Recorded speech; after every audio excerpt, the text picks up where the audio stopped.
බුද්ධං සරණං ගච්ඡාමි ධම්මං සරණං ගච්ඡාමි සංඝං සරණං ගච්ඡාමි ဒုတိယံ පි බුද්ධං සරණං ගච්ඡාමි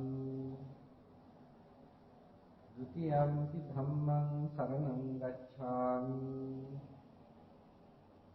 ဒုတိယံ පි සංඝං සරණං ගච්ඡාමි တတိယံ පි බුද්ධං සරණං ගච්ඡාමි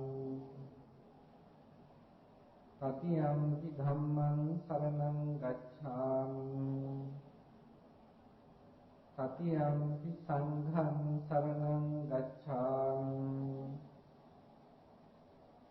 පාණාති පාතා වේරමණී සික්ඛාපදං සමාදියාමි อดินนาดานาเวรมณีสิกขาปดังสมาธิยามิกามิสุมิจฉาจาราเวรมณีสิกขาปดังสมาธิยามิมุสาวาทาเวรมณีสิกขาปดังสมาธิยามิสุราเมรยมัจจปมาดัฏฐานาเวรมณีสิกขาปดังสมาธิยามิ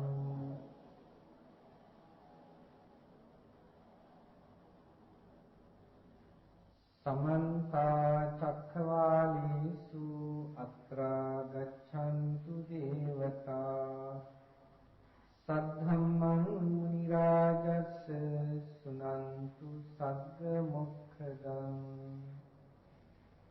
ธัมมัสสวนกาโลอยังภดันตาธัมมัสสวนกาโลอยังภดันตาธัมมัสสวนกาโลอยังภดันตานะโมตัสสะภะคะวะโตอะระหะโตสัมมาสัมพุทธัสสะนะโมตัสสะภะคะวะโตอะระหะโตสัมมาสัมพุทธัสสะนะโมตัสสะภะคะวะโตอะระหะโตสัมมาสัมพุทธัสสะอัตตานังเชปิยังจัญญารักเขยนังสุรักขิตังตินมัญญตรัญญามังปฏิจักเกยปันนิโตติ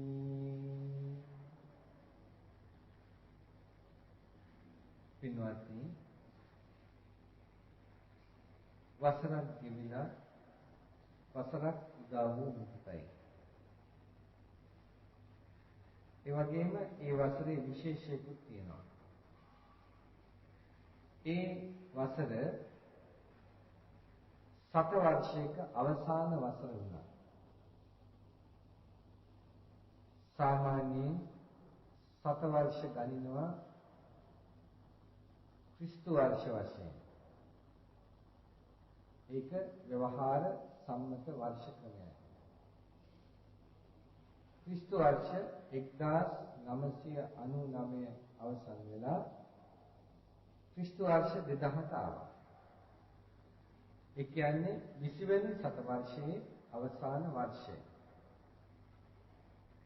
ඒ 20 වෙනි සතවර්ෂයේ අවසාන වර්ෂය ගෙවිලා 2001 ලබනකොට ඒ කියන්නේ මේ අවුරුද්ද අවසානයේහි දෙසැම්බර් 31 වෙනිදා රාත්‍රී 12න් පස්සේ 21 වෙනි සියවසටයි පියන ගන්න. එතකොට නව සතවර්ෂයක් උදා වෙනවා. ඒ අලුත් සතවර්ෂයකට පිහිවීමට තමයි මේ ගෙවි යන සතවර්ෂයේ අවසාන වසර යොදාගන්නේ. බුදු වදනෙහි තියෙනවා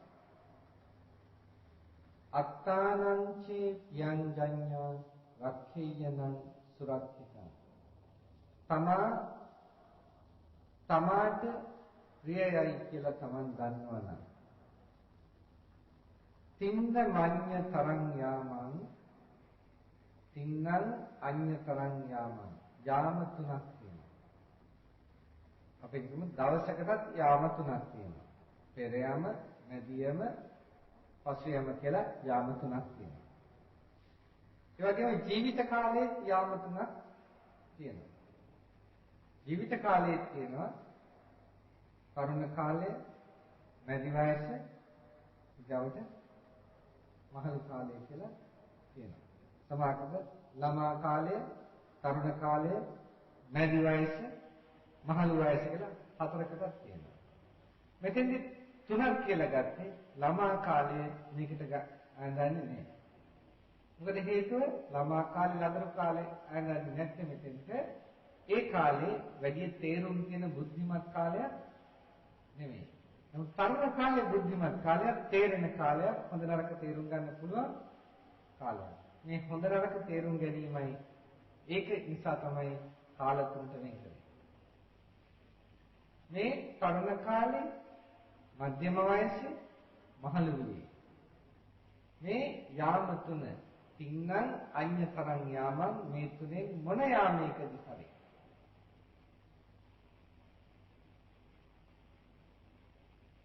තමාව ආරක්ෂ පිළියම් යොදලා තමාට යම්කිසි දෝෂයක් තමා දකිනවා නම් ඒ දෝෂයට පිළියම් යොදලා රක්ඛේයලං සුරක්ෂිතං හොද්දට සුරක්ෂිත කොට ආරක්ෂා කරන්නට ඕනේ. පටිච්චග්ගීය පඬිතුෝ කියලා කියන්නේ පිළියම් යොදලා ආරක්ෂා කරන්න. ඥානවන්තයෙක් නම් ඒකයි කරන්නේ. දැන් ඉතින් අපි හිතමු මේ ආයුෂය ගෙවිලා යනවා වගේම ජීවිත කාලය ක්‍රමක්‍රමයෙන් මරණය කරා ලං වෙනවා. බෞද්ධ දර්ශනයට අනුව සිද්ධ වෙන්නේ අවුරුද්දක් ලබනවා කියන එකෙන් මහා ලොකුවට පාටි දාලා කෑ ගහලා විනෝද වෙන්නට නෙමෙයි. හැබැයි සමහර දෙනාට අවුරුද්දක් ගෙවි යෑමෙන් සතුට වෙනවා. ඒක හැමෝටම ලබන්න පුළුවන් එකක් නෙමෙයි. සමහර දෙනාට අවුරුද්දක් ගෙවි ගියම දුක් වෙන්න පුළුවන්. පාටි දාලා කෑ ගහලා විනෝද වෙන්න හදන්නේ අවුරුද්දක් ගෙවි යනකොට දුක් වෙන්නට කටයුතු තියෙන්නේ.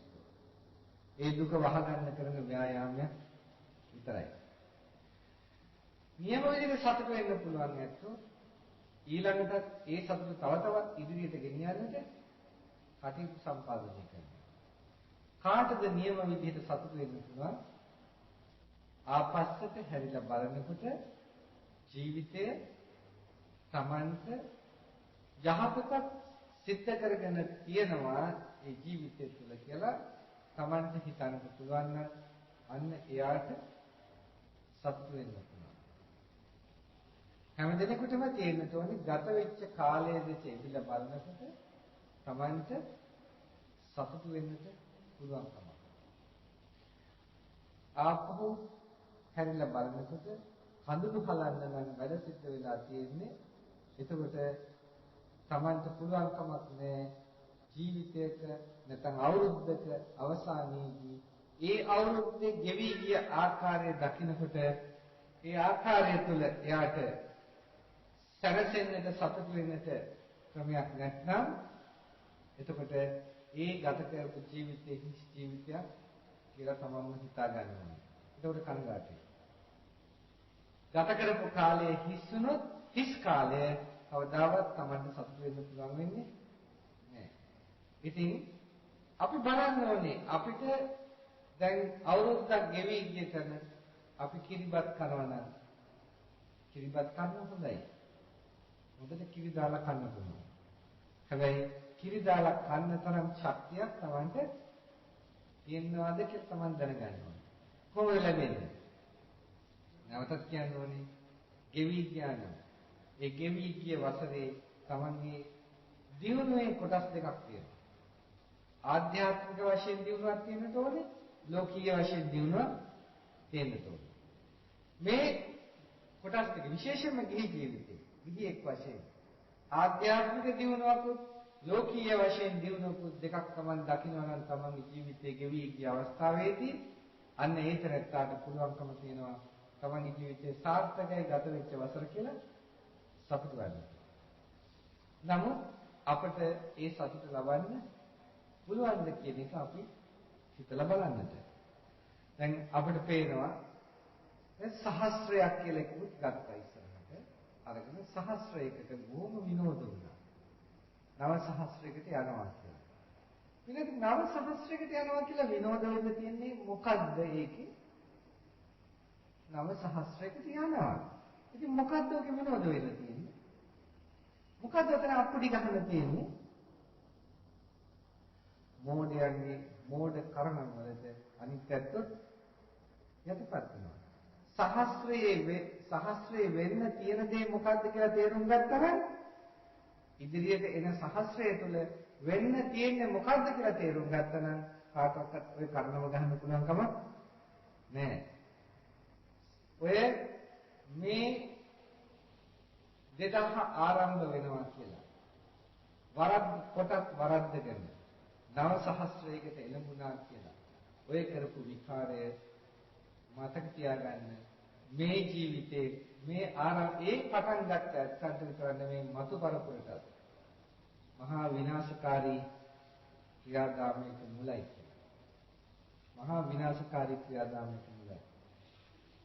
කවදාවත් සැනසෙන්න හම්බ වෙන්නේ නැහැ. ඔය පටන් ගන්න. අසාරේ සාරමතිනු සාරේ චාසාර දස්සිනු තේසාරං නාදි ගච්ඡanti මිච්ඡා සංකප්ප ගෝචර. මිත්‍යා සංකල්ප ගෝචරව හැසිරෙනවා නම් මිත්‍යා සංකල්පේ හැසිරෙනවා නම් තේසාරං නාදි ගච්ඡanti. මොකද්ද මිච්ඡා සංකල්පය? අසාරේ සාරමතිනු අසාරයම සාරමිත ගත්තා. සාරේ චාසාර දස්සිනු සාරය අසාරයයි ගත්තා. කවදාවත් සාරත්වයකටපත් වෙන්නේ නැහැ. බලන්න මොකද්ද අපි අවුරුද්ද ආරම්භ වෙනකොට සාරයයි කියලා ගත්තේ? කිසිම ජනමාධ්‍යයක කිසි විදිහකින් අලුත් අවුරුද්දට ආධ්‍යාත්මික ගුණවගාවක් සඳහා යමක් තිබුණාද? කිසිම ජනමාධ්‍යයකින් එවැන්නකට මහ ජනතාව යොමු කළේ නැහැ. මහ ජනතාව ජනමාධ්‍ය තුලින් යොමු කළේ මොකටද? සම්පූර්ණයෙන්ම අනාචාරී ජීවිතයකට. සදාචාරයේ පැත්තකට දාලා අනාචාරී ජීවිතයකට මහ ජනතාව තල්ලු කරා. මහ ජනතාව අනාචාරී ජීවිතයකට තල්ලු කිරීමේ ආදීනවය ඊටම ධර්මයි. ඒක බාර ගන්නත් මහ ජනතාව ලෑස්ති වුණා. ඒ ලෑස්ති වීම හේතු කොටගෙන තව තවත් අනිත් පැත්තන් උද්දාමයටපත් වුණා. දැන් කල්පනා කරලා බලන්න. අපි මේ කොහෙද යන්නේ? දැන් ඊළඟ වසරේට මෙහෙම එනකොට අපේ අනාගත ඊළඟ වසර තව ওই 7 වර්ෂ ගණන් යන්න ඕනේ. තව වසර 10ක් 15ක් යනකොට මේ රටේ තත්ත්වය සමහරකට 2000 වෙනි වසර එනකොට ඉවර වෙනකොට මේ රටේ තත්ත්වය කියන්න තරම් කනගාටුදායකයි කියන එක මේ වසර උදා වෙද්දීම හොඳින් පැහැදිලි වෙනවා. ජාතික පුවත්පත් කියලා ගත්ත පුවත්පත්වල අද පෙරලලා බලන්න. තනිකරම සමහර එක කොටසක මැද පිටේ සම්පූර්ණ පිටු දෙකක් පුරවලා තියෙන්නේ මොනවද දැන්වීම? මත්පැන්.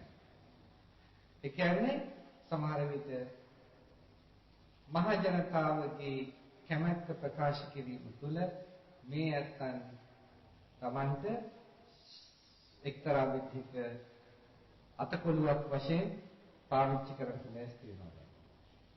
දැන් අපි හිතමු මෙන්න මේකයි උනේ. එක පැත්තකින් වික්ෂුන් වහන්සේලා සදාචාරය ගැන කතා කරනවා. සදාචාරය ගැන කතා කරනවා. හැබැයි මහ ජනතාව සදාචාරය ගැන සැලකුවේ නැහැ කියලා ඒ ඇත්තන්ට හැඟීමක් ඇති වෙලා ඇති. නිසා දැන් බොහොම දියුණු ආකාරයෙන් මේ දුරාචාර රැල්ල ඉදිරියට දියත් කරන්නට ඒ ඇත්තන් ලෑස්ති වෙනවා. දැන් ඒ දුරාචාර රැල්ල ඒ විදිහට දියත් කරගෙන යන්නට පෙරවීමේ පෙරනිමිති තමයි අද පුවත්පතේ දකින්න තියෙන්නේ. දන්නවද? ඔය එක දැන්වීමකට අඩු ගන්න 1,50,000ක්වත් යනවා. එක පිටුවකට. පිටු දෙකට කීයක් වෙයිද? ලක්ෂ 3යි. පත්තර දෙකක තියෙනවා. ඒක ලක්ෂ 6යි. එයි මෙච්චර මේ දැන්වීම දාන හදන්නේ මේ විදිහට. එක පැත්තකින් එක දෙයක් ගැන හිතන්න තියෙනවා. එක පැත්තකින් හිතන්න පුළුවන් මත්පැන් වෙළඳාම පහලට බහැලා කියලා. ඒක නගා සිටවන්න තමයි විකට හරහට දැන්වීම දාන්න පටන් ගන්න. පැහැදිලි ඒගොල්ලන්ගේ වාර්තා කියනවා 20ක් 30ක් අතර ප්‍රමාණයකින් මත්පැන් වෙළඳාම පහලට බහැලා කියලා. සමහරවිට ජනවාරි මාසේ වෙළඳාම ටික පහල බහින්න නැති බලාපොරොත්තු වෙන ඉලක්කයට එන්නේ නැතුව ඇති. ඒකෙන් තමයි මේ බොහොම බය වෙලා තියෙන විශාල ප්‍රමාණයේ දැන්වීම ගන්නට හේතුුනේ ඒක වෙන්න පුළුවන්. කොහොම වුණත් එනකොට නම් ඒ තරම් හොඳ එකක් නෙමෙයි. වැඩි හිටියෝ ගොල පුතාලා හැමදෙනාම බොහොම කල්පනාකාරීව විමසිල්ලෙන් කටයුතු කරන්න වෙනවා. ඉතින් ඒ විදිහට කටයුතු කරන්නට නම් අපි ටිකක් කැපකිරීමකුත් කරන්න ඕනේ. දැන් හිතන්න කාලේ අතීතයේ ගෙවිලා ගියා. දැන් තරුණ කාලේ සමහර තරුණ කාලේ ඉන්නවා. සමහරෙකුට මේ தත්ත්වය තරුණ කාලයේදීම දැක ගන්නට ලැබිලා තියෙනවා. සමහරෙකුට මේ தත්ත්වය දැන් මධ්‍යම වයසේදී දැක ගන්න ලැබිලා තියෙනවා. තවත් සමහර දෙනාට මේ தත්ත්වය අවසාන කාලයේදී දැක ගන්න ලැබිලා තියෙනවා. එතකොට වයසේ හැටියට තේරුම් ගන්න දැන් කොයි කාල තින්නම් අඤ්‍යතරං යාමං කියපු අවස්ථා යාම තුනේ එක යාමයක කොතරකදී හරි ඔබට දැන් වැටහෙන්න තෝනේ අපි තමා ඉන්නේ කොතනද කියලා. එහෙනම් පටිජග්ගේය. පටිජග්ගේය කියන්නේ පිළියම් යොදන්නට. තරුණයා දැන් පිළියම් යොදන්න. මැදි වයසේ ඉන්න කෙනා දැන් පිළියම් යොදන්න. නාකි වෙලා නම් පරක්කු නැහැ. දැන් පිළියම් යොදන්න. ඒක තමයි පඬිත්යාගේ ලක්ෂණය. ඒ පිළියම් යොදන්නට අපි උත්සාහ ගත්තේ නැත්නම් අපි ඒකට පේුනේ නැත්නම් තරුණයා පේුනේ නැත්නම් ඒ තරුණයන්ගෙන් එන අනාගත පරම්පරාව විනාශයි. මැදිවියේ ඇත්තන් පෙහෙුනේ නැත්නම් ඒ ඇත්තන්ගෙන් ඊගාවට ඒ ඇත්තන්ගේ ජීවිතත් අවසానයි. ඒ ඇත්තන්ගෙනුත් යම් ඉදිරියට ඉන්නවා නම් කට්ටියක් ආදර්ශ සම්පන්න වීමෙන් කටයුතු කළ යුතු ඒකල ඉවරයි. එතකොට වයසක ජීවිත ගත කරන ඇත්තෝ තමාත් වෙනසිලා අනුමුත් වෙනසුවා බවට පත් වෙනවා. දැන් මේ බුදු වදන ජීවිතයට සම්බන්ධ කර ගන්නවා නම් ඒක කාට ශාන්තිදායකයි. අදිෂ්ඨානයකින් කළ යුතු දෙයක්. දැන් පින්වත්නි අපේ ජීවිත වාසනාවන්ත කර ගන්නට නම් අපේ ජීවිත ඉදිරි වකවානුව තුළ ඉදිරි වසර තුළ සාර්ථක කර ගන්නට නම් දැන් ඔයත් මෙතනින් අතීතයට ආවර්ජනය කරන්න. මම හිතන්නේ මෙතන බණ අහන්න ඉන්න ඇත්තම නම් කිසියම් සනසිල්ලක් ලබන්න පුළුවන් ඇති. අපි ගිය අවුරුද්ද සෑහෙන දුරට සාර්ථකව ගත කළා. සාර්ථක ආධ්‍යාත්මික දියුණුවක් අපට තිබුණා කියලා. ඒ සමහර දෙනෙකුට. නමුත් සමහර දෙනෙකුට මොකක්වත්ම නැතුවයි. සමහර දෙනා. දැන් ඒව දිනුවක් දකින්න නැත්නම් ලොකු ශක්තියක් ලැබෙනවට කිසි සැකයක් නැහැ. 2000 වසර අපිට මීට වැඩි දෙයක් කරගන්න පුළුවන් කියලා. එහෙම නැත්නම් අත්කන්ට හිතන තියෙන දේ තමයි කොහොම හරි බැරි වුණා ගිය අවුරුද්දේ මේ අවුරුද්දේ කොහොම හරි පොඩ්ඩක් හරි ඉදිරියට යන්න ඕනේ. ඒ ඉදිරියට යෑම අපි තහවුරු කරගන්න ලෑස්ති නැත්නම් ඒක අපේ අභාග්‍යයක්. වෙනත්නි මේ අභාග්‍ය සම්පන්න කාල පරිච්ඡේදය මම කියනවා ඉතිහාසයේ දිය වෙන දෙයක් බවට පත් වෙනවා. මේ අභාග්‍ය සම්පන්න කාල සීමාව. බලන්න පුළුවන් තරම් අපේ අතීතයට එදිලා බලලා පරිහානිය සිද්ධ වුණේ. දැන් අපි 7 වර්ෂයකට එළඹෙනවා. දැන් මම අවුරුද්දක් ගැන කතා කරා. අවුරුද්දක් ගැන කතා කරන අපි ඒ අවුරුද්ද ගැන එතනින් කියලා නව සතවර්ෂයක් ගැන පේ වෙනවා. එහෙනම් අතීතයේ සතවර්ෂයක් ගැන හිතන්න. ඒ අතීතයේ ඉක්ම ගිය සතවර්ෂයේහි අපි ලබා තියෙන දියුණුවක් තියනවාද? සතවර්ෂයක්ම තාම ගෙවිලා නැතුව ඇති. සමහර දෙනාට අවුරුදු 50ක්වත් ගෙවිලා ඇතිනේ. සමහර දෙනාට අවුරුදු 60 70ක්වත් ගෙවිලා ඇතිනේ. ඒ අත්ංගේ ජීවිත කාලයේ ප්‍රමාණය ගන්න හිතලා බලන්න අපිට දියුණුවක් ලැබිලා තියෙනවද කියලා? පෞද්ගලිකව තමගේ ජීවිතයක් වශයෙන් හිතන්න එපා. රටක් දයක් වශයෙන් ශාසනික ක්‍රියාදාමයක් වශයෙන් අපිට දියුණුවක් ලැබිලා තියෙනවද?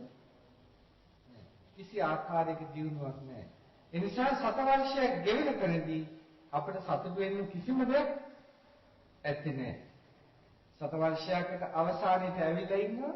ඒ අවසාන සතවර්ෂයට ඇවිල්ලා ඉන්න අපට කිසිම විදිහකින් ගෙවි ගිය සතවර්ෂය ගැන හිතලා සතුටු වෙන්නට පුළුවන් කමක් නැහැ. ඒ සතවර්ෂය පුරාම අපිට සිද්ධ වෙලා තියෙන්නේ පරිහානියෙන් පරිහානියට පැමිණීමයි. ඒ සිංහලයන්ට කිසිසේත් වමනාවක් උනේ නැහැ ඒ පරිහානිය නවත්තන්න. ඇයි හේතුව? සදාචාරයෙන් සිංහලයා ඈත් වුණා. ඒ සතවර්ෂයේ 4/3කට විතර එහාට යනකොට ඒ අපේ සිංහලයෝ ටිකක් සදාචාර සම්පන්නව සිටියා. ඒ බව හොඳට පැහැදිලි සුදු අධිරාජ්‍යවාදීන් තම අධිරාජ්‍යයට දන්නල යවපු කාරණයක් සිහි ගන්නකොට. පදේ මේ ලංකාවේ සිංහලයන්ව බෞද්ධයන්ව ලේසියෙන් ක්‍රිස්තියානි කරන්න පුළුවන් වෙන්නේ නැහැ. මේ අත්ංග නරක බෞද්ධයන් බවට පත් කරන්න තමයි තියෙන්නේ. ඒක නරක බෞද්ධයන් බවට පත් කරන්න තියෙන්නේ. ලේසියෙන් මේ අත්ංග ක්‍රිස්තියානි කරන්න බෑ. මොකක්ද අදහස් කරේ? බෞද්ධය නරක පිරිසක් නෙමෙයි. බෞද්ධ බොහොම උදාර ගතිදීච්ච පිරිසක්. ඒ හින්දායි නරක බෞද්ධයන් කරන්න ඕනේ. බලන්න පෘතුගීසීන්ගෙන් පීඩාවට ලක් වෙලා. ඒ වගේම එතනින් පස්සේ ලන්දේසීන්ගෙන් පීඩාවටපත් වෙලා. ඊගාට බ්‍රිතාන්‍යයන්ගෙන් පීඩාවටපත් වෙලා. මෙහෙම පීඩාවටපත් වෙලා ආව උදාර ගති සිංහලයෝ ගාව තිබුණා.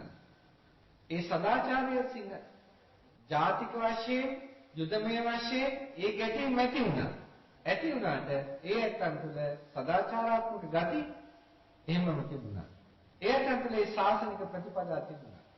ඉන්සා තමයි ඒ ඇත්ත කිව්වේ දේශයෙන් ක්‍රිස්තියානි කරන්න හම් වෙන්නේ නැහැ කියලා. පින්වත්නි, ඒ වුණාට අද ඒ තරම් අමාරුද බෞද්ධයව ක්‍රිස්තියානි කරන්නේ? අමාරුද? නෑ. අද හරි ලේසි. අද හරි ලේසි. මොකද හේතුව අද අපේ රටේ බෞද්ධ නායකත්වයක් නැහැ. අද අපේ රටේ බෞද්ධ නායකත්වයක් නැහැ. නායකත්වය සමහරක් වෙලාවට නායකයන් දෙස බලනකොට ඒගොල්ලන්ගේ ආගම මොකද්ද කියලා හිතන්න අමාරුයි. මොන ආගමකද ඒගොල්ලෝ ඉන්නේ කියලා. ඒගොල්ලෝ ඇත්තම ආගමක් නැහැ. ඒගොල්ලෝ එකම ආගම වෙලා දෙන්නේ මොකද්ද? දේශපාලනය විතරයි. ආගම දේශපාලනය වෙන එකක් නැහැ. ඉතින් මහ ජනතාවට ආගම ඉතුරු වෙයිද? පුළුවන්. රාජ්‍ය නායකත්වයට ආගමක් නැති වුණොත් ඒ රාජ්‍ය නායකත්වයට පුළුවන් ජනතාවගේ ආගම නැති කරන්න. හරිම ලේසි. ඒක ලෝකයේ අන්‍ය තැන්වලත් සිද්ධ වෙලා තියෙනවා. ඒකට දැන් අපි හිතන්න බලන්න මොකද අපේ බෞද්ධයන්ට උනේ? ඔයගොල්ලෝ හොඳටම පැහැදිලි නේද පහුගිය කාලේ රටට ඉදිරිපත් කරන බෞද්ධ නායකයෙක් කියුවා. නේද? අනේ පීරලවත් බෞද්ධ නායකයෙක් හොයාගන්න බැරි වුණා. විලි ලැජ්ජ නැති වැඩක් නේද? පීරලවත් හොයාගන්න බෑ බෞද්ධ නායකයෙක් රට ඇතුලේ. මොකද්ද මේ? දැන් ඔයයන්ට බෞද්ධයෙක් කියලා සතුටු වෙන්න පුළුවන්. අපි මහ ලොකුට බුද්ධ ආගමේ බුද්ධ ශාසනය ගැන කතා කරනවා. හාමුදුරුවෝ මොර ගන්නවා අර පැත්තෙන් මේ පැත්තෙන් ශාසනය කියා. ඔව් හාමුදුරුවෝ අතරවත් නෑ ශාසන මේ ඉදිරියට ඇවිල්ලා කටයුතු කරන්න කෙනෙක් ගිහියෝ අතරවත් නේ. ඉතින් පින්නත් මේ අවාසනාවන්ත තත්වයට අපි ඇදගෙන වැටලා තියෙනවා.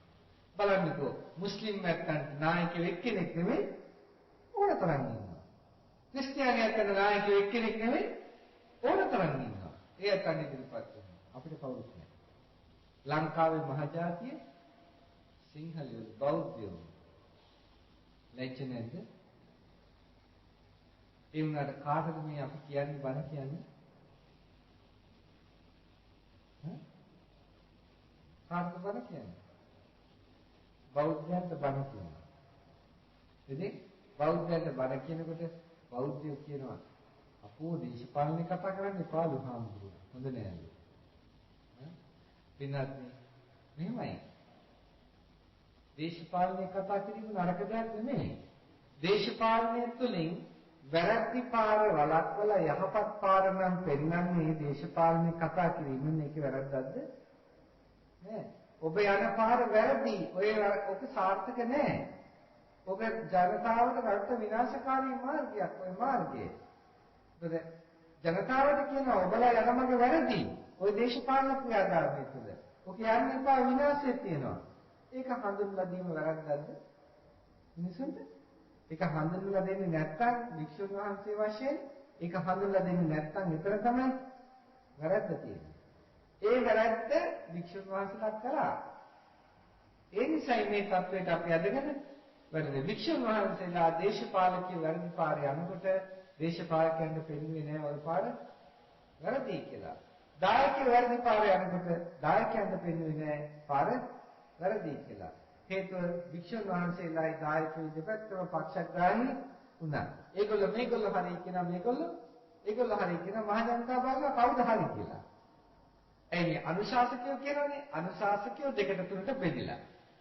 ඒ අනුශාසකයන් වහන්සේලා කියනවා අහවලා හරි අහවලාට තමයි වැඩ කරන්න ඕනේ. ඉතින් අනිත් පැත්තේ අනුශාසකයෝ ටික කියනවා ඒක නෙමෙයි අරගලන්ටයි අනුශාසනා කරන්න ඕනේ. ඒගොල්ලෝ තමයි හරි. දැන් මේ අනුශාසනාව අහගෙන ඉන්නවා ශ්‍රාවකයෝ.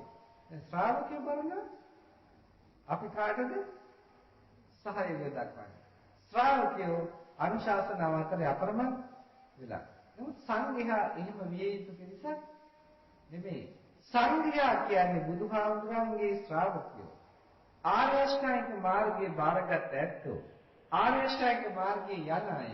ඒ නිසා ඒ ඇත්තන්ට හරි පාර කොතනද වැරදි පාර කොතනද තේරුම් ගන්න අමාරු වෙන්නේ නෑ. අමාරු වෙ යුතු නෑ. එහෙමනම් ඒ සංඝයා පාරවල් දෙකක් පෙන්නනවා නම් මේගොල්ලෝ සංඝයා වෙන්නේ බෑ.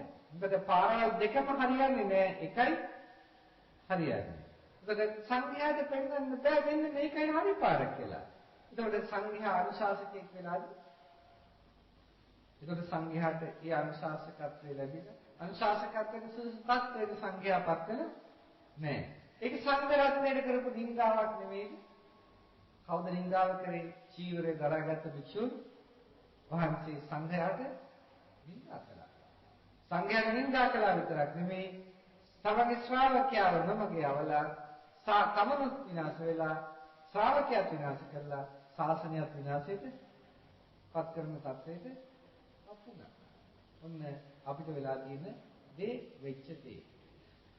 දැන් ඉතින් මෙහෙම විනාශකාරී පසුබිමක යෙදිච්ච අපි එතනින් එහාට නැවත අතීතයේ කියපු දේ නැවත මතක් කරලා දෙනවා යත්තන්. මොකද ඒක නම් අනාගතයට අවශ්‍ය වෙනවා. ඒ නිසා නැවත මතක් කරලා දෙනවා.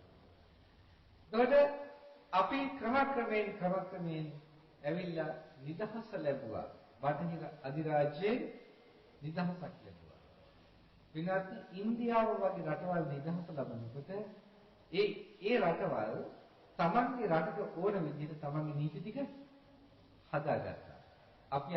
අපි අර නීති ටිකම එහෙම් පිටින්ම දැම්මා අපේ විනාශය ලං කරන්න. බලන්න. ඔයත් හිතන්නේ පිට රටවල් වලට යනවා. ඉගෙන ගන්න කියලා. ලාංකිකයෝ විතරක් නෙමෙයි ඉන්දියාවේ ඇත්තත් පිට රටවල් වලට යනවා ඉගෙන ගන්න. චීනයේ ඇත්තත් පිට රටවල් වලට යනවා ඉගෙන ගන්න. ජපානයේ ඇත්තත් පිට රටවල් වලට යනවා ඉගෙන ගන්න. ලංකාවෙත් යනවා පිට රටවල් වලට ඉගෙන ගන්න. ඉන්දියාවේ ඇත්ත පිටරටවලට ගිහිල්ලා ඉගෙනගෙන ඒ ඉගෙනගත්ත දේ තමන්ගේ රටට ගැළපෙන ආකාරයෙන් යොදාගෙන රටේ දියුණුවට පාවිච්චි කරනවා. අනිත් හැම රටකම එහෙමයි සිද්ධ වෙන්නේ. ඒගොල්ලෝ තමන් බටහිර අධ්‍යාපනය ගත්තයි කියලා තමන්ගේ ජාතිය ඒකට පාවලා දෙන්නේ නැහැ. ඒගොල්ලෝ හැමතිස්සෙම කරන්නේ ඒ උගත්කම තමන්ගේ රටේ යහපත සඳහා යොදවනවා තමන්ගේ රට දිහා බලනවා. සිංහල උගත්කම මොකෝ කරන්නේ? ලංකාවේ උගත්කම ගිහිල්ලා. ඒගොල්ලෝ පිටරට ගිහිල්ලා ඉගෙනගෙන එනවා. ඒ ආවට පස්සේ ලංකාවේ තියෙන කොහොම නිකන් බාල්දු කරලා සලකනවා. අරක තමයි ලොකු ඒ. මේ ඔක්කොම තියෙන දේවල් මකලා දාලා ඉවර වෙලා අරිහි තියෙන දේවල් ඉස්මතු කරලා ගන්න හදනවා. මොකද වෙන්නේ? දැන් වෙලා තියෙන දේ පහුගිය දවස්වල පින්වත්නි පාසල් වල කරන ලද සමීක්ෂණයකින් අමුතුවෙන් සමීක්ෂණ ඕනේ නැහැ පැහැදිලි දෙයක්. දෙයක් තියෙනවා. අපේ දරුවන් බුද්ධිමත් නැහැ කියන්නේ. අපේ දරුවෝ බුද්ධිමත් නැහැ කියන්නේ. අපේ දරුවෝ පාසල් ළමයින්ට ඉගෙන ගන්න පුළුවන්. ඒ කියන්නේ උගන්වන දේ ගන්න පුළුවන්. ඒ වුණාට උගන්වන දේ ගත්තට ඉගෙන ගත්ත දේ යොදන්න දන්නේ නැහැ. විභාගේ පාස් වෙන්නත් පුළුවන්. මොකද ඉගෙන ගත්ත දේ ආපහු කොල කැලලගෙන දාලා කුරුදු ගාපුවාම ඒක බලලා හරි ඉගෙනගෙන තියෙනවා කියලා ලකුණු දෙනවා. දීපා විභාගේ පාස්. ඒ වුණාට ඒ ඉගෙන ගත්ත දේ යොදන්නේ කොහොමද? තවත් දියුණුවක් සඳහා යන්නට කියන එක යාද කරගන්න බෑ. ඒකට හොඳම නිදර්ශනය තමයි දැන් ඔයාලා දන්නවා ගණන් වලදී එහෙම දත්ත දෙනවා නේද? ඒ දත්ත දෙනවා නිදර්ශන වශයෙන් දීලා ඒකට අනුව ගණන් දෙනවා ඊට පස්සේ. දැන් දත්තයට අනුවම ගණන දුන්නොත් ඒක කරනවා. හැබැයි පොඩ්ඩක් වෙනස් කරොත් ඒක කරන්න බෑ. ඇයි? ඉගෙනගත්ත දේ ඒ විදිහටම දුන්නොත් හරි. හැබැයි පොඩ්ඩක් වෙනස් කරලා දුන්නොත් හිතලා අරගෙන හිතලා වැඩ කරන්න බෑ. ඒක දැන් ඔප්පු වෙලා තියෙනවා. එහෙමයි කියලා අධ්‍යාපනය. දැන් ඔප්පු වෙලා අවසానයි. නමුත් අපේ පැරණි අධ්‍යාපනය හොඳයි. බුද්ධිමතුන් නැති කලානේ අපේ රටේ. දැන් බුද්ධිමතුන් නැහැ. විනාඩි වර්තමාන ක්‍රියාවලිය හොඳටම පැහැදිලි කළා. බුද්ධිමතුන් රටේ නැහැ කියලා. හරි පඬිත වාක්‍ය කියන්න පුළුවන් නැත්නම් ඉන්නවා. පඬිත වාක්‍ය කියන්න පුළුවන් නැත්නම් ඔයත් රේඩියෝ වලට ගහන් ගන්නනේ. ඈ? රේඩියෝ වලට අහලා අහන් ගන්න රේඩියෝ වල ඔය කියන මේ කවුද මේ කියන තමයි යෝන් කියන කවුද එනවුන්ස් කරන්නේ? නිවේදකයෝ කියන වචන දිහා බලන්නකෝ. හරි ලස්සනයි. හොඳට ලස්සනට මහා පඬිත වචන කියනවා. ඈ අනේ ඇතුළ හිස් මොකක්වත් නෑ අර වචන. බලන්න කවදාවත් යොදන්න පුළුවන් ඒවා නෙවෙයි. යොදන්න කාටද කියන්නේ? ඉතින් හැබැයි එක පැත්තකින් සදාචාරය ගැන කතා කරනවා. අනිත් පැත්තෙන් සදාචාරය වනසන්නේ වැඩ කරනවා. මහා පුදුම විදියට අපේ විනාශය අපි විහිංව ලං කර ගන්නවා. විනාශය අලුත් අවුරුද්දක් කියලා. ඇස්තවල සමාජයේ දිහා බැලුවොත් අපිට සුභවාදීව කතා කරන්න කිසිම දෙයක් නැහැ. කිසිම දෙයක් නැහැ සුභවාදීව කතා කරන්න. තියෙන සුභයක් රැකගන්න උත්සාහ කිරීමක් විනා කරන්න තියෙන්නේ අමුතුවෙන් සුභයකට යන්න තියනවා කියන එකක් නම් කියන්නේ හිතන්න හරිම අමාරු පසුබිමක් කියලා තියෙනවා. ඇයි අපිට මෙහෙම වෙන්නේ? ඇයි මෙහෙම වෙන්නේ? ඉතින් ඔය නැත්නම් මේ දේ මෙහෙම කිව්වට අපිට රට පුරා යන්න වෙලා තියෙනවා මේ දේ කියලා දෙන්නට. මෙතෙන්ට මෙහෙම ටික දෙනෙකුට කියලා මදි.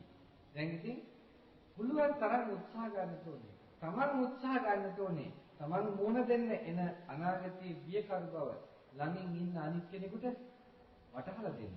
යාළුවෙකුට වටහලා දෙන්න, නෑදෑයෙකුට වටහලා දෙන්න. ওই ක්‍රියාමාර්ගයේ වැරදි කියලා. ওই ක්‍රියාමාර්ගයේ අතාරින්න කියලා. ටිකක් බුද්ධිමත්ව සිතන්නට එයාටම පෙන්නන්නේ. කොහොම නෙමෙයි කරන්න තියෙන්නේ. Tamanගේ සදාචාරයේ දුරාචාරය දෙක තේරුම් ගන්නවත් තමන්ගේ හැකියාව දියුණු කරන්න. ඒ තරම්වත් හැකියාවක් දියුණු කරගත්තොත් ඒකත් ලොකු දෙයක්. දුරාචාරය මොකද්ද? සදාචාරය මොකද්ද කියලා තේරුම් ගන්න විදිහට. මහා උගත්කම් ඕනේ නැහැ. ඔය දේ තේරුම් ගන්න. ඕක බුද්ධිය කියනවනම් තේරුම් ගන්න. වෙනත් දැන් මේ විදිහට ඇවිල්ලා දිගින් දිගටම ඇවිල්ලා අපි ඒ අධිරාජ්‍යවාදීන්ගෙන් නිදහසක් ලැබුවා. ඒ නිදහස ලබාගෙන ආව මෙතෙක් දුරට.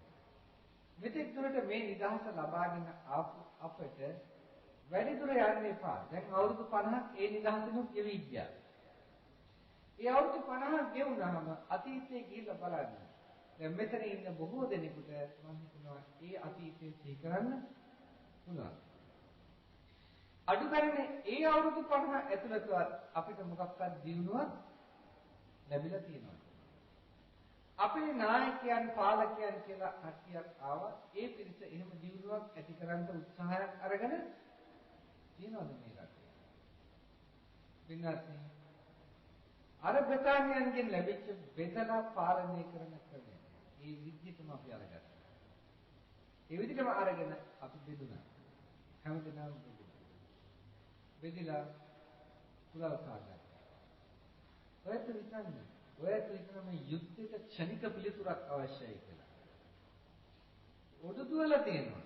ඔඩුදුවල තියෙන ඒවා ක්ෂණික පිළිතුරු තියෙනවද? ඔඩුදුවල තියෙනවට ක්ෂණික පිළිතුරු තියෙනවද? හම්බෙන්නේ නැහැ කවදාවත්. ඇයි ওই යුද්ධය ඇති වෙන්න හේතුව? හේතුව හොයලා හේතුවට පිළියම් දෙන්න. ඒ හේතුව හොයලා හේතුවට පිළියම් දෙද්දී ඇරෙන්නට නිකම්ම පොඩ්ඩු කපන්න ගිහින් හරියන්නේ නෑ වැඩි. කිසි දවසක සාර්ථක වෙන්නේ නෑ. බලන්න හේතුව මොකක්ද? ආපු නායකයන් ඔක්කොම රටේ දුරාචාරය වර්ධනය කළා. දුරාචාරය වර්ධනය කරන්න රට පිරිහුණා. බලන්න ඔයත්ම කල්පනා කරලා බලලා හිතන්න පොඩ්ඩක්. අද රටේ සමස්තයක් වශයෙන් ගත්තහම 80%කට වඩා පිරිසක් මේ රටේ සිංහල බෞද්ධයන්ගෙන් මත්පැන් බොනවා. සිංහල බෞද්ධයන්ගෙන් පිරිමි පක්ෂයේ මත්පැන් බොන ඇත්තේ. 80%ක් මත්පැන් බොනවා කියන්නේ ඕන ආර්ථික විශේෂඥයෙකුට තේරුම් ගන්න පුළුවන්. ඒ පවුල් ටික ඔක්කොම දුප්පත් වෙනවා. බැරිද? ඕන ආර්ථික විශේෂඥයෙකුට තේරුම් ගන්න පුළුවන්. ආර්ථික විශේෂඥයෙක් වෙන්න ඕනේ නෑ. නිකන් සාමාන්‍ය අටපාස් ළමයෙකුට ඕක තේරුම් ගන්න පුළුවන්කම තියෙනවා. එතකොට රටේ 80%ක් අපිට මුළු ජනතාවෙන් ගත්තොත් 70ක් විතර කියනවා. මේ 70ක විතර පිරිසක් රටේ ජනගහනයේ මේ විදිහට දුප්පත් වෙන්න පටන් ගත්තාම ඒ රටේ ආර්ථිකයක් ගොඩ නැගෙනවද? කිසි දවසක ඒ රටේ ආර්ථිකයක් ගොඩ නැගෙන්නේ නෑ. ඕක ඔය වගේ දෙයක්වත් ඔය වගේ සුළු දෙයක්වත් තේරුම් ගන්න බැරි නායකයන් අපිට ඉන්නේ. අපේ උගත්තු ඒ වගේ. දැන් මේ විදිහට රටේ ජනතාව දුප්පත් බවට පත් වෙනවා. ඒ ජනතාව දුප්පත් බවට පත් වෙලා බේබද්දන් බවට පත් වෙලා සූදු ආන්දුවන් බවට පත් වෙලා විනාශ වෙනකොට රට ගොඩනගන්න තියෙන ක්‍රියාදාමයට ඒ ඇත්තන්ට උදව් වෙන්න පුළුවන්ද? ජනතාවට පුළුවන් උදව් වෙන්න? ඒ ඇත්තන්ගේ උදව්ව ලැබෙන්නේ නැහැ කවදාවත්. එතකොට රජයට ලැබෙන යම් ආදායමක් තියෙනවා නම් ඒ ආදායම සුරැකෙනවද? ඒක විනාශ වෙලා යනවා. දැන් ඕක තමයි අවුරුදු 50ක් විතර තිස්සේ අපේ රටට වෙච්ච දේ. ඊගාවට කොහොම ක්‍රමක්‍රමයෙන් අපි ඉස්සරහට ආවා. ඒ එන අතරේ ආර්ථිකයෙන් පිළිහෙනකොට රටේ ප්‍රශ්න ඇති වෙන්නට පටන් ගත්තා. ජාතීන් අතර ප්‍රශ්න ඇති වෙන්නට පටන් ගත්තා. ඊගාවට කොටස් බෙදුණා. කොටස් බෙදිලා දැන් මේගොල්ලෝ දේශපාලන ක්‍රමයෙන් තරඟ කරනවා. මහා ජාතියම කෑලි කෑලි වලට කැඩිලා සුළු ජාතීන් එකතු වෙලා යනවා. ඊගාවට මහා ජාතිය කෑලි කෑලි වලට කැඩිලා එනකොට රටේ ජනතාවත් දෙක තුනට බෙදෙනවා. ඒ නිසා එකම කොටසකටවත් සෑහෙන බලයක් එන්නේ නැහැ. එකම කොටසකටවත් සෑහෙන බලයක් එන්නේ නැහැ. නමුත් එක කොටසක් කොහොම හරි ඉස්සරහට එනවා.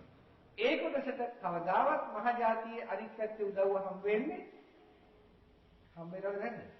නෑ. ඒගොල්ලෝ කවදාවත් හම්බ වෙන්නේ ඒගොල්ලෝ විරුද්ධ පක්ෂය. මොකක් ගෙනාවත් අපි විරුද්ධයි. මොකද විරුද්ධ පක්ෂයෙන් මේකද?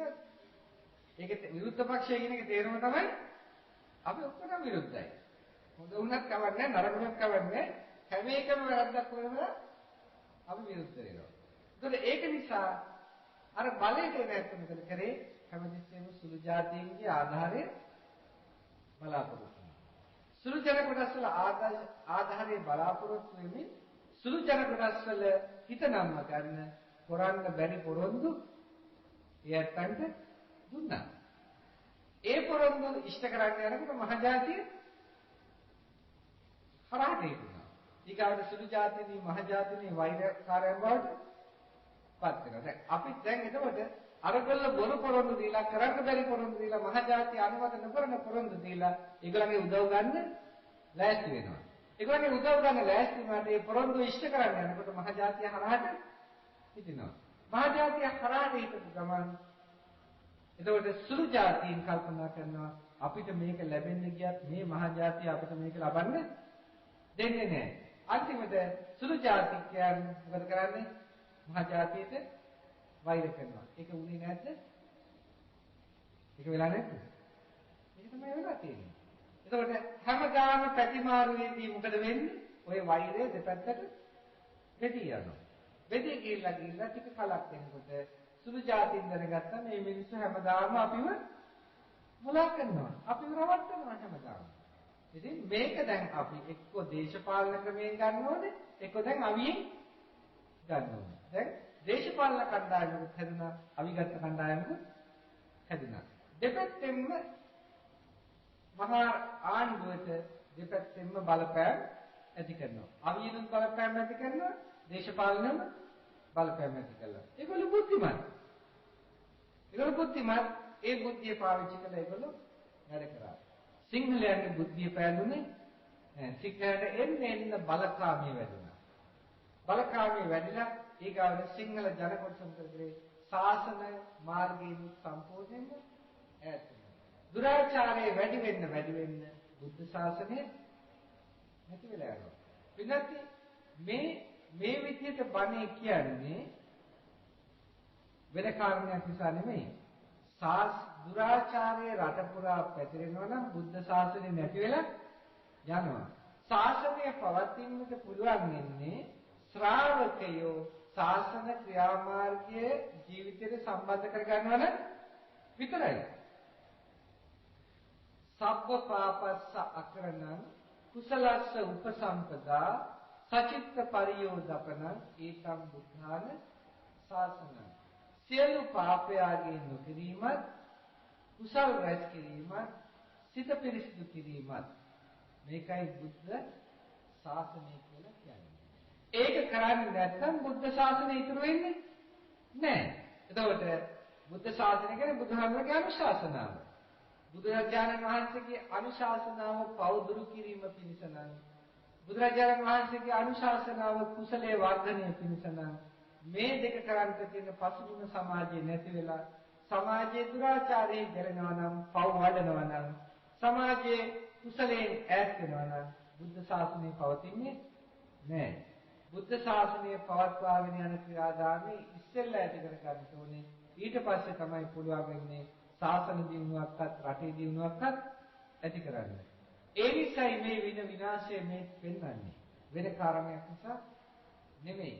නැත්නම් සමහර දෙනාට හිතෙන්න පුළුවන් මේ අද අවුරුදු දවසේ මේ බණ කියන්නේ මේ අවුරුදු ඉස්සෙල්ලා දේශපාලනය ගැන කියලා. ඇත්තයි. දේශපාලනය ගැන තමයි බණ කියන්නේ. මේ රට පාලනය වෙන්න ඕනේ. මේ රට පාලනය වෙන්න ඕනේ. මේ දේශය පාලනය වෙන්න ඕනේ. මේ දේශය පාලනය වෙන්නට බණ කියන්නේ. ඒ නිසා දේශපාලන බණ තමයි. දේශය පාලනය වෙන්න බණ කියනවා. කොහොම පාලනය වෙන්නද? සුචරිත ක්‍රියාදාමයක් තුළ සදාචාරයක් මත දේශය පාලනය කරගන්න අවශ්‍ය නිසා මේ විදිහට බණ කියනවා. එතකොට ඒ සදාචාරාත්මක පාලන තන්ත්‍රයක් ලංකාවේ අපි ඇති කරගත්තේ නැත්නම් මේ විනාශය තව තවත් ඉස්සරහට අපි අදගෙන යනවා.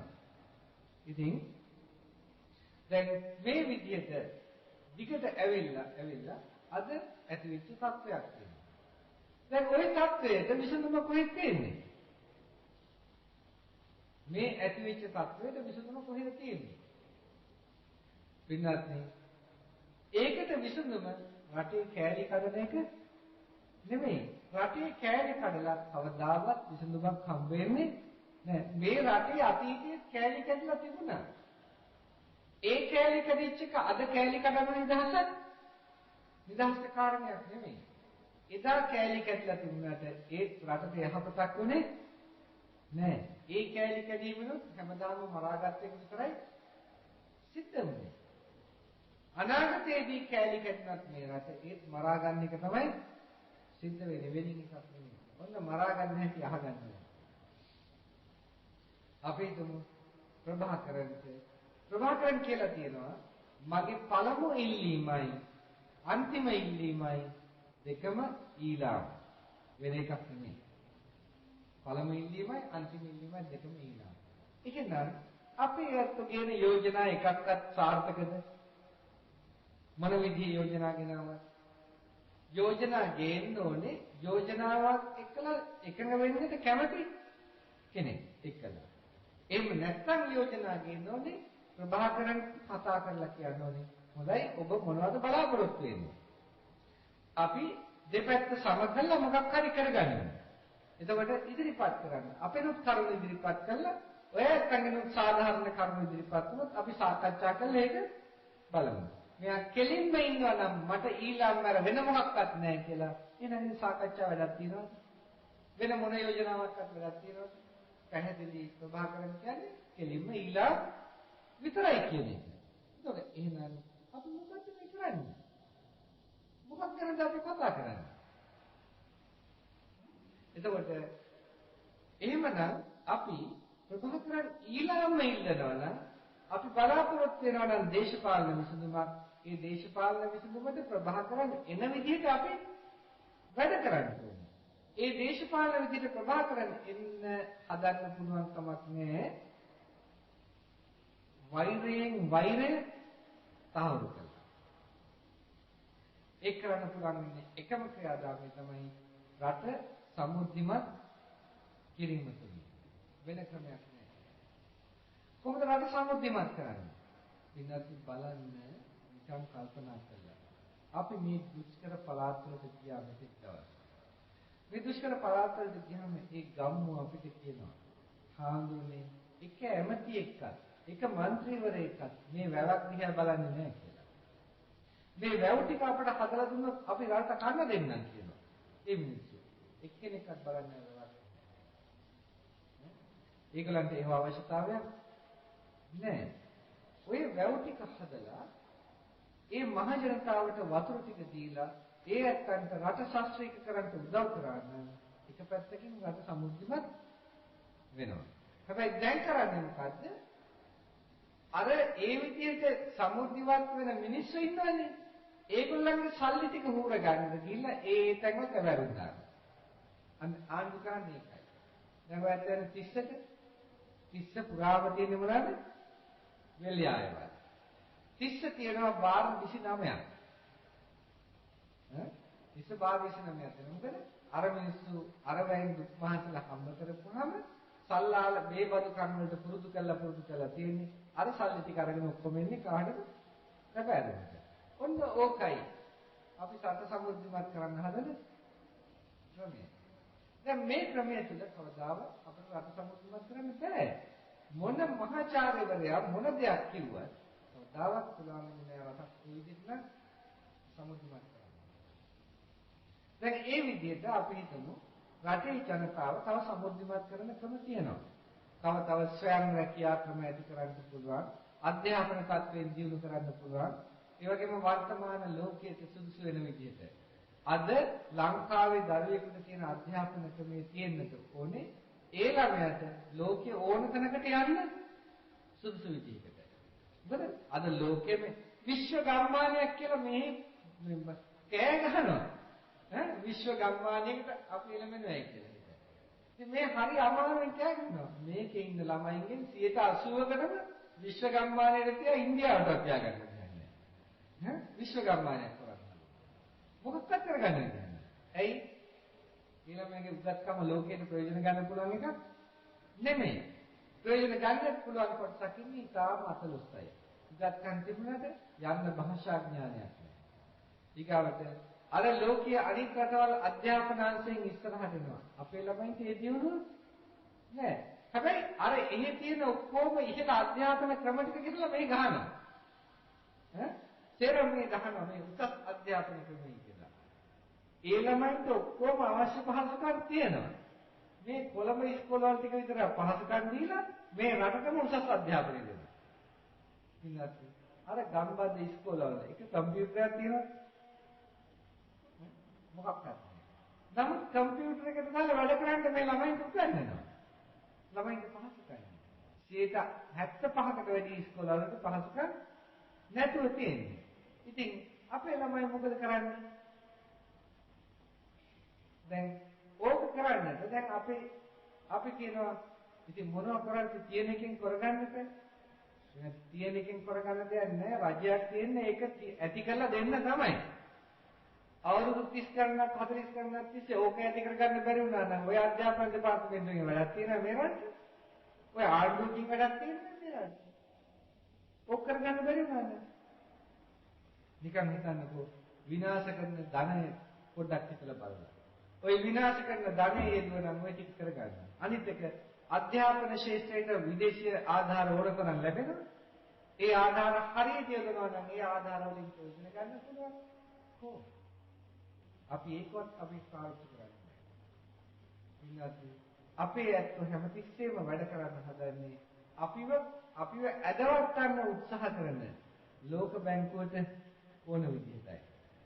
අපිව නැත්තර නැති කළා දාන්න හදන ලෝක බැංකුවට ඕන විදිහ තමයි අපේ ඇත්තෝ කටයුතු කරන්න හදන්නේ. කවදාවත් Tamange සෝත්සාහයෙන් නැගී සිටින පසුබිමක අපි ජීවත් වෙන්නේ නැහැ. ඒතර මේ පසුබිම යටතේ දිගටම එන්න අපි ආර්ථිකයේ වැඩිගෙන වැටෙනවා. හැබැයි මේ විදිහට අධ්‍යාපනය සකස් කළා ලංකාව කෘෂිකාර්මික රටක්. ඒ කෘෂිකාර්මික රට ඒ තුලින් දියුණු කරන්න පුළුවන්කම තියෙනවා. බලන්න දුටුගැමුණු රජුගේ යුද්ධ කරනකොට දුටුගැමුණු රජුගේ යුද්ධ කළේ මොනවද කළාද? එක පාඩි යුද්ධ කරන්න තියෙන්නේ ඉස්සෙල්ලා එලාවට ඔය ඉන්න හරිය පැත්තකට වෙලා. ඒ ටික කරගෙන. මොකද මේ කාවන්තිස රජු කරේ? එක පාඩි යුද්ධ කරේ නෑ. තමනුත් මහලුයි. තමන්ට ශක්තියක් නෑ. ඒකින්ද හිමින් තමන්ගේ සේනාව පුතා ඊගාවට එන බව දන්නවා. පුතාට කරගෙන යන්නට තාත්තා සේනා සංවිධානය කළා. පුතාගේ කාලේ එනකොට පුතා යුද්ධයට යන්න ඉස්සෙල්ලා කිව්වා මල්ලියේ මේවා තිබුණයි කියලා යුද්ධ කරන්න බෑ. ඊට ඉස්සෙල්ලා රට ශාස්ත්‍රීක කරන්න ඕනේ. මල්ලිට බාර දුන්න අර පැත්තෙන් රට ශාස්ත්‍රීක කරන්න කියලා.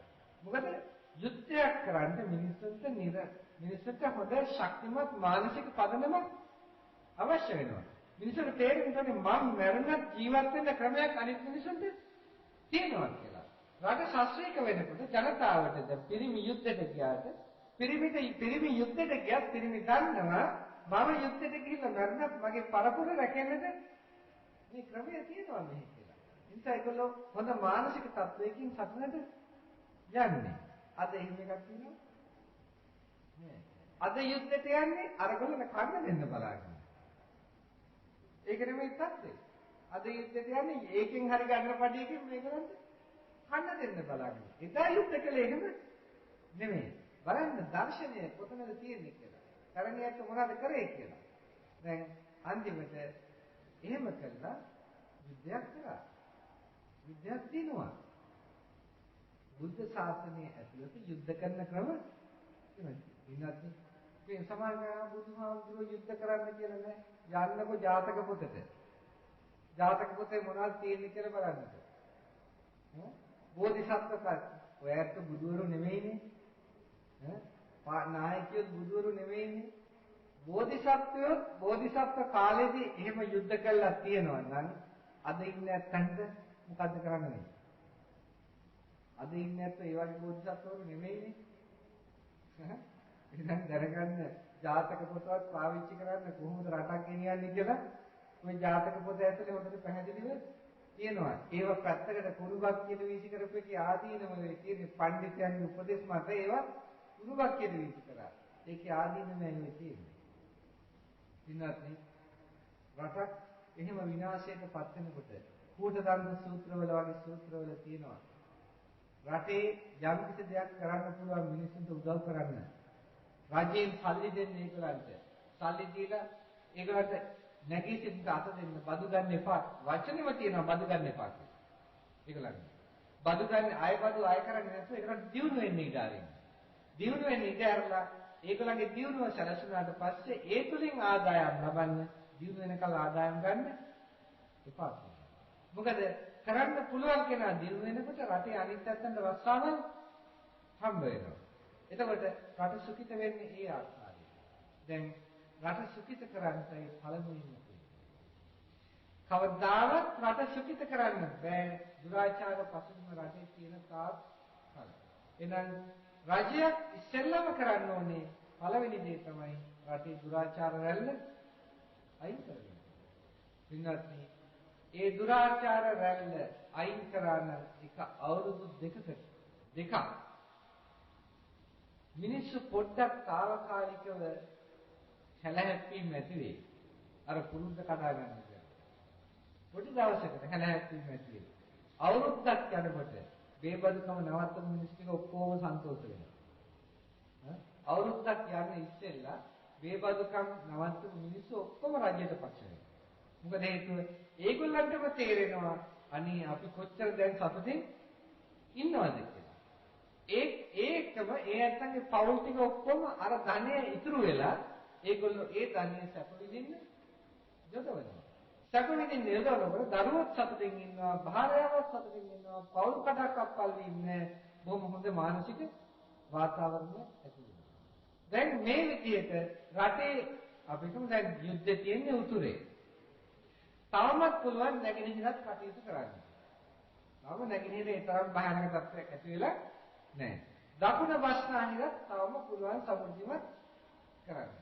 ඒතර හතර දිශාවෙන් දිශා තුනක් අපි ශාස්ත්‍රීයත්වයට ගේනවා. වෙන ක්‍රමයක් නැහැ සදාචාර පසුබිම මතයි ගේන්නේ.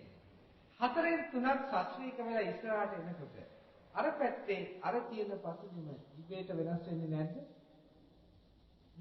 මොකද වෙනස් වෙන්නේ කොහොමද? මේ පැත්ත සැනසille සතුටින් මිනිස්සු සැපසේ ගත කරනකොට උතුරේ ඉන්න මිනිස්සුන්ට සැපසේ ජීවත් වෙන්න ඕන වෙනවා. උතුරේ ඉන්න මිනිස්සු සැපසේ ජීවත් වෙන්න ඕන නිසා අර ත්‍රස්තවාදී නායකයන්ට බල කරනවා අපිට ඕක වැඩක් නෑ අපිටත් ඕනේ මේ අනිත් තුනේ තියෙන ඒ ශාන්තිය අපිට ලං කරගන්න. එතකොට ත්‍රස්තවාදීන්ට උදව් කරන්නේ නැති වෙනවා ත්‍රස්තවාදීන් දුර්වල වෙනවා. දැන් ඒගොල්ලෝ කියනවා අපිට සලකන්නේ නෑ කියලා. ඒ නිසායි අපිට මේ කඩා ගන්න ඕන වෙලා තියෙන්නේ. මේ පැත්ත මෙහෙන් ශාස්ත්‍රීය වෙනකොට ලෝකයේ දකින්නේ නැද්ද?